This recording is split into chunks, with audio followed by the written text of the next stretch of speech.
तो क्या पश्चिम बंगाल में ममता बनर्जी की विदाई का वक्त हो गया है? जो पश्चिम बंगाल कभी बीजेपी को बार बार झटक देता था, उस बीजेपी ने क्या ममता बनर्जी को सियासी रण में, सियासी मैदान में पटक दिया है। ममता बनर्जी के साथ पिछले कुछ सालों में एक ऐसा खेल खेला गया कि धीरे धीरे धीरे धीरे बीजेपी ने दीमक की तरह पूरे बंगाल को अपने कब्जे में राजनीतिक तौर पे ले लिया। अब आपको समझाते हैं कि बीजेपी ने ऐसा क्या मैजिक किया कि पश्चिम बंगाल में बीजेपी मय होने जा रहा है और बीजेपी नरेंद्र मोदी के चेहरे पर पश्चिम बंगाल में सिंगल लार्जेस्ट पार्टी बनने जा रही है। जी, ममता बनर्जी की पार्टी नंबर 2 पे रहेगी और नंबर 1 पे रहेगी बीजेपी, जिसका प्रचार प्रसार पहले मोदी शाह के जोड़ी ने किया और उसके बाद कैबिनेट के दरवाजे खोले गए बंगालियों के लिए और उसके बाद बीजेपी मुख्यालय का दरवाजा खोला गया टीएमसी के नेताओं और विधायकों के लिए। आपको एक आंकड़ा बताएंगे, आप सुनकर वो हैरान हो जाएंगे कि इतनी बड़ी संख्या में जो सवाल लोग पूछते हैं कि भाई अमित शाह को बड़ा मजा आता है दूसरी पार्टी के नेताओं को अपनी पार्टी में बुलाने का, लेकिन बात यह है कि जब आप किसी पार्टी के नेता को बुलाते हैं तो उसके साथ तो कुछ लोग आते हैं। अब वहीं पर ममता बनर्जी बुरी तरह फंस गई है। अब लड़ाई यह है कि ममता बनर्जी के भतीजे अभिषेक बनर्जी भी चुनाव जीतेंगे या नहीं जीतेंगे, इस बात पर भी मामला थोड़ा गंभीर होता दिखाई दे रहा है। शाह और मोदी के बाद एक व्यक्ति बंगाल में एंट्री लेता है और उस व्यक्ति के एंट्री लेने के बाद बंगाल की हवा बदल जाती है और वो व्यक्ति बड़ा ही सामान्य है। देखने में लगेगा कि कहाँ कोई मैजिक हो पाएगा, देखने में लगेगा यार कि ऐसे ही तो ये मुख्यमंत्री हैं, लेकिन जब बाबा बंगाल में बोलना शुरू करते हैं तो ममता बनर्जी की ज़मीन पूरी तरह से हिल गई।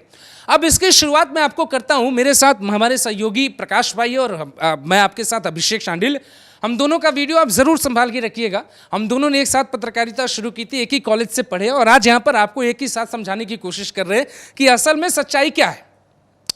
पश्चिम बंगाल के टीएमसी के लगभग 34 विधायकों ने टीएमसी का दामन छोड़ बीजेपी का दामन थाम लिया।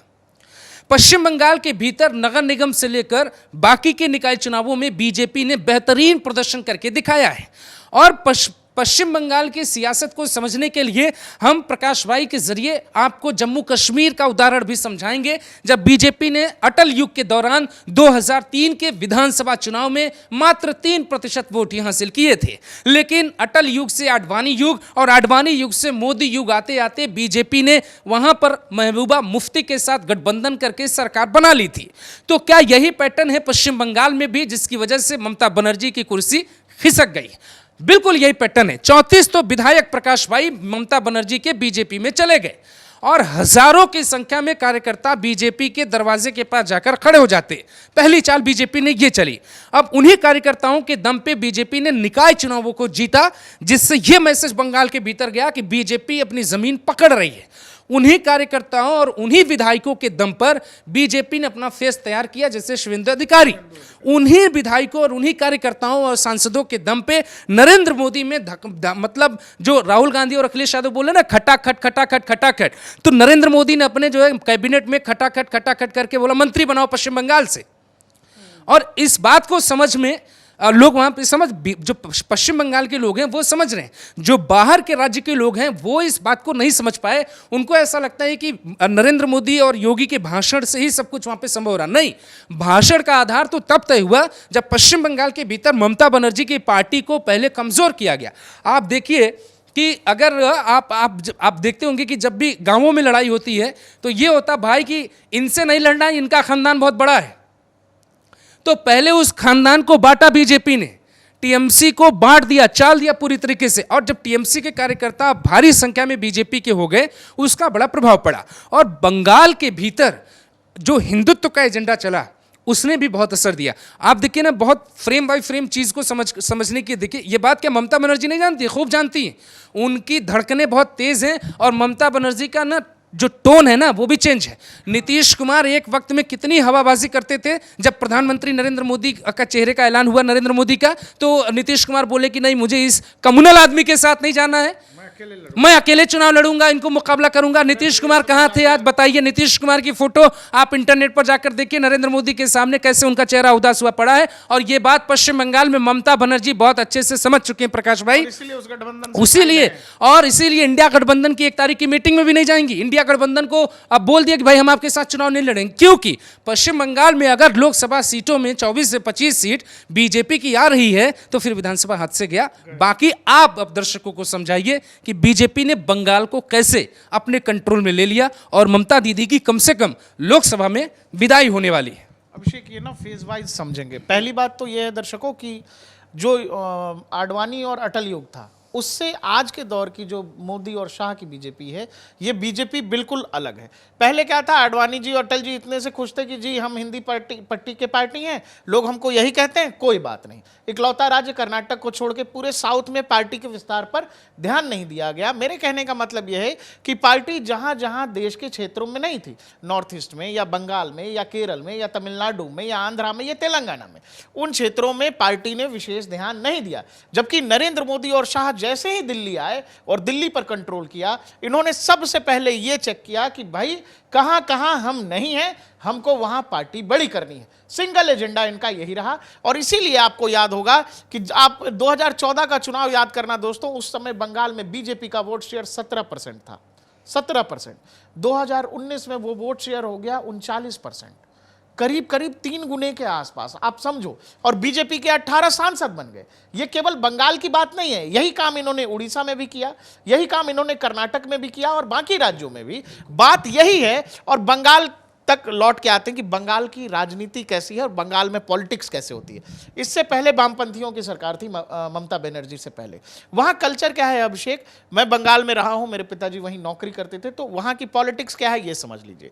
जो भी राजनीतिक दल होते हैं, जैसे विधानसभा में या पंचायतों में, वो सब क्या करते हैं, जो बेरोजगार लड़के हैं या नए उम्र के लड़के हैं जिनकी उम्र 18 साल 17 साल 16 साल ऐसे है, उनको एक क्लब में शामिल किया जाता है। क्लब एक ऐसी जगह होती है जहां पर मान लीजिए जैसे सोसाइटियों में क्लब हाउस होता है कि आपका मन है तो आप जाके बैठ जाइए, कैरम खेलिए, चेस खेलिए, बैडमिंटन खेलिए, जो खेलिए। वहां पर वो जो क्लब में बच्चे आए, उनका अपराधीकरण बाकायदा राजनीतिक पार्टियां करा रही हैं। क्या? तो पार्टी के लिए कहीं मार करना है, चले जाएंगे, लड़के जाएंगे। ऑलरेडी उनके पास सब कुछ देती थी, पॉलिटिकल पार्टियां देती थी, और ये क्लब में होते थे। और वो उसी हिंसा से जो है ममता बनर्जी कभी भी वामपंथियों से पार नहीं पा पाई। ममता बनर्जी के साथ कई बार कलकत्ता की सड़कों पे मारपीट की घटना हुई वामपंथी पार्टियों द्वारा। लेकिन ममता को जब ये बात समझ में आ गई, उन्होंने सेम कल्चर अपना लिया, सेम कल्चर। ममता बनर्जी की एक अच्छी बात है कि ममता बनर्जी जल्दी हार नहीं मानती हैं, कलेजे से और यहां से बहुत तेज महिला है। कभी भी वो वामपंथियों से उनके ही स्टाइल में लड़ने लगी और उन्होंने क्या किया, अपनी ही पार्टी का वामपंथीकरण कर लिया। वामपंथीकरण का मतलब यह कि जिस तरह से वामपंथ के पार्टियां या सरकार जिस तरीके से चल रही थी, सरकार चलने का मतलब क्या, छोटी गाड़ी से चलेंगे, ऑल्टो से चलेंगे, कपड़ा क्या पहनेंगे तो कॉटन सूट, ये साड़ी पहनेंगे, ठीक है, एकदम सिंपल दिखेंगे।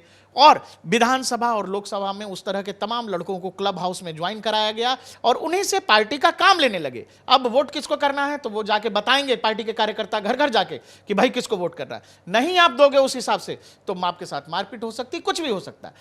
देश में 2 राज्य अभी भी हिंदुस्तान में ऐसे बचे हुए हैं जहां चुनावों के दौरान आप तक यह खबर आती होगी कि जबरदस्त हिंसा होती है। एक है केरल, दूसरा है बंगाल। लोकसभा चुनावों के दौरान ऐसी घटनाएं कम इसीलिए होती हैं अभिषेक, क्योंकि वहां सेंट्रल फोर्सेस तैनात होती हैं। लेकिन आप पंचायत के चुनाव में देखो, लोग बैलेट बॉक्स लेके भाग जाते हैं। आपने देखा, लोग लेके भाग जाते हैं। बीजेपी को यह बात 14 में बीजेपी और नरेंद्र मोदी ये बात समझ चुके थे। मुझे वो चीज आप समझाइए कि पश्चिम बंगाल के भीतर ऐसा क्या हुआ है कि जो बात मैं कह रहा था कि पश्चिम बंगाल की जो बीजेपी ने जो जमीन तैयार की, मैंने अपना तो समझा दिया, मैं चाहता हूं कि आप भी ये बताएं। वही मैं कह रहा हूं कि जो प्रोसेस ममता बनर्जी, चूंकि भाई वहां पर फाइट हैंड टू हैंड है, वहां पार्टी टू पार्टी नहीं है। हर विधानसभा में कैलकुलेशन बदल जाता है, जिसके पास मैन पावर ज्यादा है वो पार्टी लीड करती है। मतलब ये कि गुंडागर्दी का जवाब देने के लिए सामने कोई था नहीं अभिषेक। पहले लोग जाते थे धमका के वोट ले लेते थे, अब दूसरी तरफ भी उस तरह के लोग हैं कि आपकी धमकी नहीं चलेगी, धमकी पर वोटिंग नहीं चलने दिया जाएगा, बूथ कैप्चरिंग नहीं करने दी जाएगी। और वही ममता बनर्जी को जवाब उसी तरीके से मिल रहा है। आप बताओ शुभेंदु अधिकारी कौन है? शुभेंदु अधिकारी वो हैं जो नंदीग्राम से ममता बनर्जी को चुनाव लड़ा के जिता के देते थे। नंदीग्राम से उसी शुभेंदु अधिकारी ने ममता बनर्जी को बीजेपी में शामिल होकर हरा दिया ना। तो पावर की बात है, वो पीछे से जो पावर पॉलिटिक्स लोग करते हैं। दूसरा, वहां दो तरह की, मैंने पहला बता दिया आपको, सिंडिकेट पॉलिटिक्स जिसमें क्लब हाउस वगैरह है। दूसरा, वहां के भद्रजन है। भद्रजन जो है वो आज भी बहुत एक्टिवली तो नहीं, लेकिन उनका जाति पर बड़ा भरोसा रहता है। जो बंगाल में कास्ट पॉलिटिक्स बहुत चलती नहीं है, लेकिन बावजूद जो भद्रजन है कि upper caste Bengali, lower caste Bengali, वो बड़ा चलता बंगाल में भी। लेकिन ये कभी बहुत एक्सपोज नहीं हो पाया चुनावों के दौरान। बीजेपी वहां थोड़ा सा कास्ट पॉलिटिक्स भी खेल रही है लोगों को जोड़ने के लिए, क्योंकि भाई जीतना, देखो सत्ता में बने रहना है आपको, तो पहली जरूरी चीज है जीत। पश्चिम बंगाल में ममता बनर्जी बीजेपी कितनी सीटें आ रही हैं?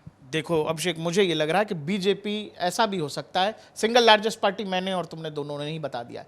बीजेपी 18 थी 2019 में, और 70-72 उनके वो थे, विधायक थे विधानसभा में। मुझे ये लग रहा है कि बीजेपी 25 से 30 सीटें जीतने जा रही है बंगाल में 42 में से। आप, ये बहुत बड़ा नंबर है। 25 मेरा भी अनुमान है, और अभी एक चरण का वोट बाकी है। उस अनुमान के मुताबिक हम दोनों लगभग आसपास है। अगर 25 सीट बीजेपी बंगाल में जीतती है तो इसका ये मतलब है कि फिर बीजेपी 380 के आसपास आ रही है। इसमें कोई शक नहीं होना चाहिए। मैं 403 और 400 के पार वाले आंकड़े के साथ नहीं हूँ। एनडीए मुझे लगता है कि 370 से 385 के आसपास जो है, अगर बीजेपी को बंगाल में आप 25 से 30 सीटें दे रहे हैं।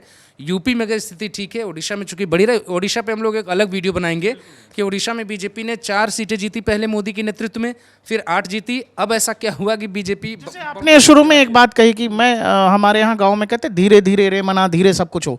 बीजेपी ऐसा नहीं है कि सीधे छत पे चढ़ी है, पहली सीढ़ी से उन्होंने शुरू किया है, उन्होंने जीरो से शुरू किया है। और यही कारण है कि बंगाल में ऐसा मैसेज है अभिषेक। और दूसरा, इसी चुनाव के दौरान संदेश खाली हो गया, और प्रधानमंत्री की तस्वीरें, अभी आज की तस्वीरें जो है वो उड़ीसा की तस्वीर है एक, जिसमें आप देख रहे हैं दंडवत हो गए एक महिला के सामने। तो उड़ीसा की तस्वीर बंगाल नहीं पहुंचेगी ऐसा नहीं, वो मैसेजिंग पूरे देश के लिए है। मैं आपसे ये कह रहा हूं कि बंगाल का जो हालत है अभी, राजनीतिक हालत, और ममता बनर्जी का बॉडी लैंग्वेज क्या कह रहा है, ममता बनर्जी क्या कह रही है? तो ममता बनर्जी अपनी बॉडी लैंग्वेज से कह रही हैं कि भाई हमारा तो इलेक्शन निकल गया। वो एंटरटेन ही करने को तैयार नहीं है। ममता बनर्जी ने पूरी तरह से सरेंडर कर दिया है। अगर ममता बनर्जी अब सरेंडर नहीं करेंगी तो अगली मुख्यमंत्री वही होंगी जिनको जेल जाना पड़ेगा, और हाई कोर्ट ही जेल भेजेगा उनको। उनके इतने ज़्यादा कारनामे उनकी सरकार के कि उनको जेल, बीजेपी और किसी को प्रोपेगेंडा करने की ज़रूरत नहीं है। एक होता है ना पॉलिटिकल सरेंडर, और उसका सबसे बड़ा एग्जाम्पल बंगाल से एक व्यक्ति का मैं देता हूँ। बंगाल में सौरभ गांगुली का बहुत वर्चस्व है, और सौरभ गांगुली का दिल बीजेपी के साथ है। लेकिन सौरभ गांगुली का दिल बीजेपी के साथ होने के बावजूद मजबूरी ममता बनर्जी के साथ है, इसलिए क्योंकि उनका ना अपना बिजनेस एम्पायर पूरा वहाँ पे फैला पड़ा है। और सौरभ गांगुली की जब एक बीजेपी के नेता से मुलाकात हुई थी, सीनियर नेता से, वो जो पार्टी में फैसला लेते हैं, तो सौरभ गांगुली ने यह कहा था कि मैं हाथ जोड़ के निवेदन करता हूँ कि हमारी समस्या को समझिए, नहीं तो सब बर्बाद हो जाएगा हमारा, हम ज्वाइन करेंगे बीजेपी, लेकिन जब पश्चिम बंगाल में ममता बनर्जी का ताकत कम हो जाएगी। तो ये जो आप डर वाली बात कर रहे थे ना कि पश्चिम बंगाल में वही जो लेफ्ट ने किया वही ममता बनर्जी ने किया, फिर बीजेपी भी वही करने की कोशिश कर रही है। तो बीजेपी से मैं इस बात से सहमत हूँ कि बीजेपी ग्राउंड धीरे धीरे तैयार करती है, और जहां बीजेपी हार जाती है ना, वहां बीजेपी बहुत मेहनत करती है। आप सुनते होंगे कि बीजेपी उन सीटों पर मेहनत कर रही है जहां पे अब बीजेपी चुनाव हार रही। प्रधानमंत्री नरेंद्र मोदी कभी भी किसी भी लोकसभा में जब भी रैली करने के लिए जाते हैं तो वो इसलिए नहीं जाते हैं कि वहां पे भीड़ दिखाएं या फिर विरोधियों को पस्त करें। इट मीन्स है कि वो सीट बीजेपी की फंसी होती है। जिस सीट पर प्रधानमंत्री नहीं जाते, इसका मतलब वो सीट पूरी तरीके से क्लीन हो रही है। और आप देख लीजिए कि किन किन सीटों पर प्रधानमंत्री नहीं गए हैं।